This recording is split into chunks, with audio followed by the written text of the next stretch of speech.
لعبت جيم ضد ستريمر ألماني وده اللي حصل.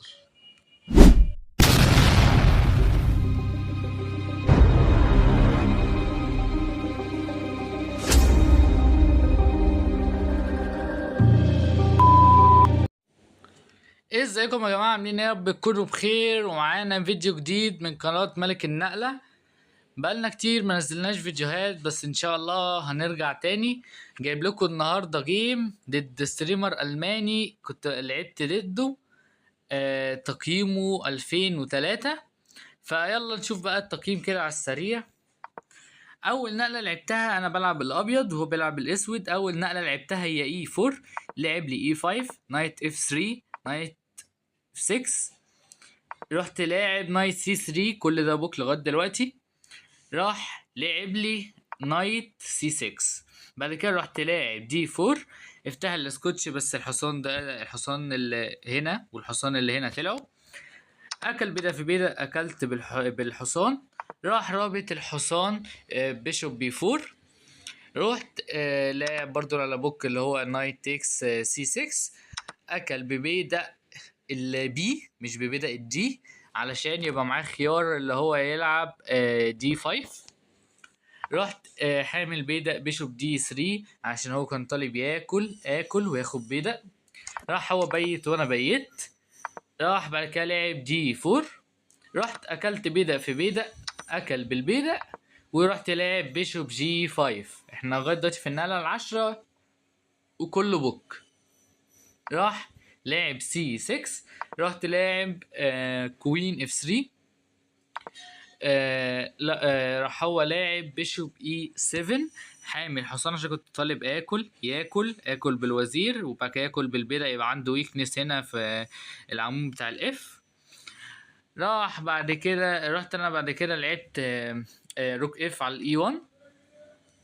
راح لاعب بيشوب اي 6. رحت انا هنا لاعب نقله غير دقيقه، بس هي مش وحشه عادي. وهي بيشوب اف 5. بقول له تعالى كسر الفيل ده، طالب ياكل واخد بيضه. راح لعب لي اتش 3، بيقول لي هات الفيل اللي في الجي 5. رحت بعد كده انا هنا لعبت انا ميستيك، واللي انا اكلت الفيل. راح هو اكل الفيل اللي في الجي 5. رحت راجع بالفيل في الاف 5. وراح رابط الحصان مع القلعة. ودي كانت على ميستيك في مربع البي 4. رحت هنا لعب بيست موف وهي اي 3. بقول الفيل يمشي، راح مشى في البي 5 في الاي 5. رحت انا بعد كده مديله بي 4 على طول. راح هو لاعب بيشوب سي 7. ورحت لعبت نايت اي 3. نايت اي 3 عايز طبعا احتل المربع اللي فيه السي 5. راح بعد كده عامل بطارية وطالب البيضة بالوزير، وطالب البيضة اللي في ال H2. رحت انا بعد كده قلت له تعالى كسر وزير في وزير. كسر، اكلت. راح بعد كده لاعب روك اف على الاي 8. بيقول لي حط القلعتين بيشاركني عمود الاي. بعد كده رحت انا نطيت بالحصان على طول في السي 5.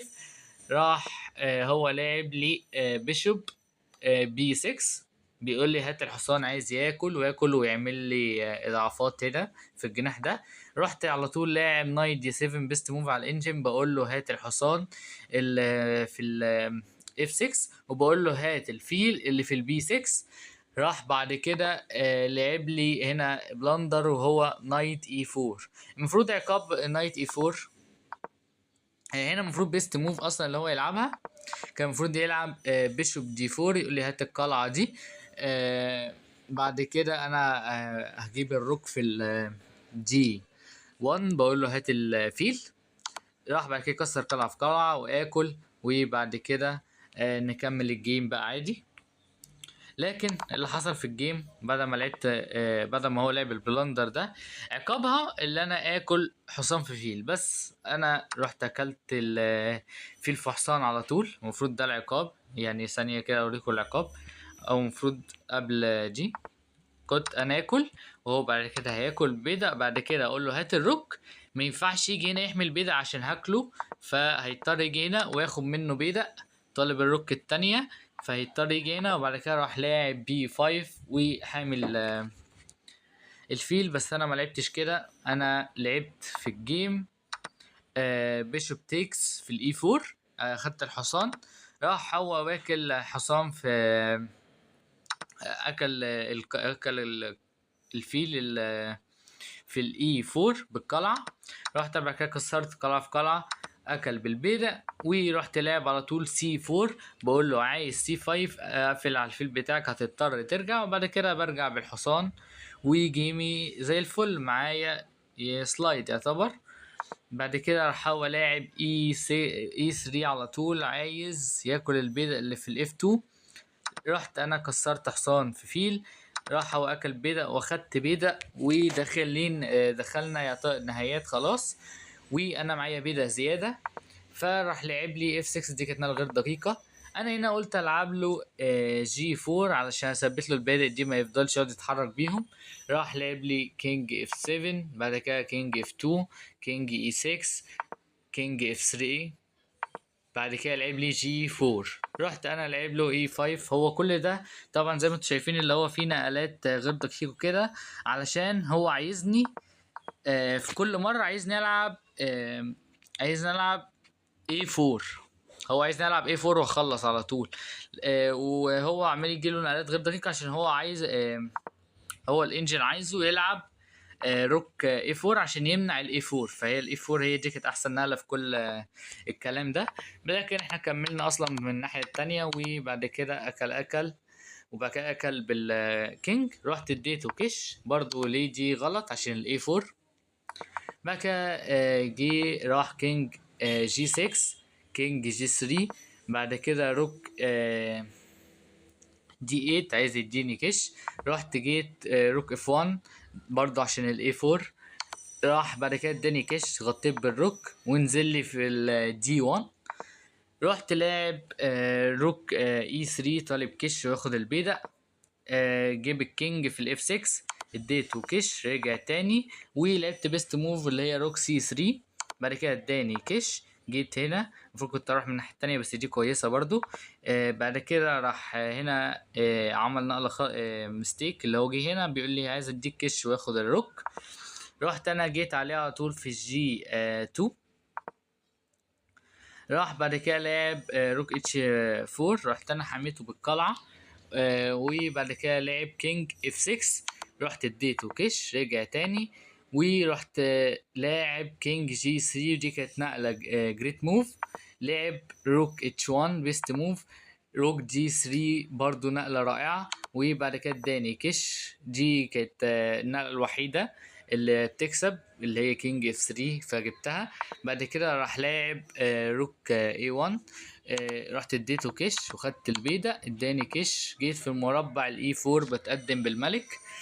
راح بعد كده جالي هنا بيقول لي عايز البيضة بيست موف، رحت جايب الكينج في الاف 5 بيست موف. راح بعد كده جالي بيقول لي لو خدت البيضة ده هاخد البيضة ده، فرحت انا خدت البيضة ده ببلاش، بقى معايا بيضة سالك هنا ومعايا بيضايين زيادة. فراح بعد كده لعب كينج هنا، رحت اكلت البيضة، اكل البيضة، جيت وسعت بالملك من قدام البيضة، عايز 1 2 3 وزير. راح بعد كده لعب كينج دي 7، رحت بعد كده لاعب جي 5 بيست موف. بعد كده جالي كينج سي 7 بيست موف. رحت جاي له في مربع البي 4، قلت له لو جيت في مربع السي 6 هديك كش خليك تكسر القلعتين وده بيكسب. لكن هو في الجيم فعلا راح لعب كينج سي 6، رحت كسرت اكل، ورحت اجيب وزير وقعدنا نمشي نمشي نمشي نمشي نمشي نمشي كش رجع. نيجي هنا، جه هنا اونلي موف، جيت هنا اونلي موف كش مات.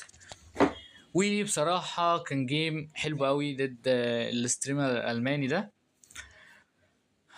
والجيم لعبته بدقة 82 2 من 10، وعملت 3 جريت موف، ادي 1 2 3. والجيم كان كويس يعني، هو كان فيه شوية بس نهاية اضاعت فرصة والمستيك وكده اللي هي بتاعت اي 4 كلهم كان عايز نلعب فيهم اي 4. وتصنيف المباراة ده كان 2150، وكان جيم كويس. يا رب يكون عجبكم الجيم. لو عجبكم الجيم متنسوش تعملوا لايك وشير وتشتركوا في قناة وتفعلوا زر الجرس عشان يجيلكوا اي فيديو جديد. وتشوفكم مع فيديو جديد. سلام.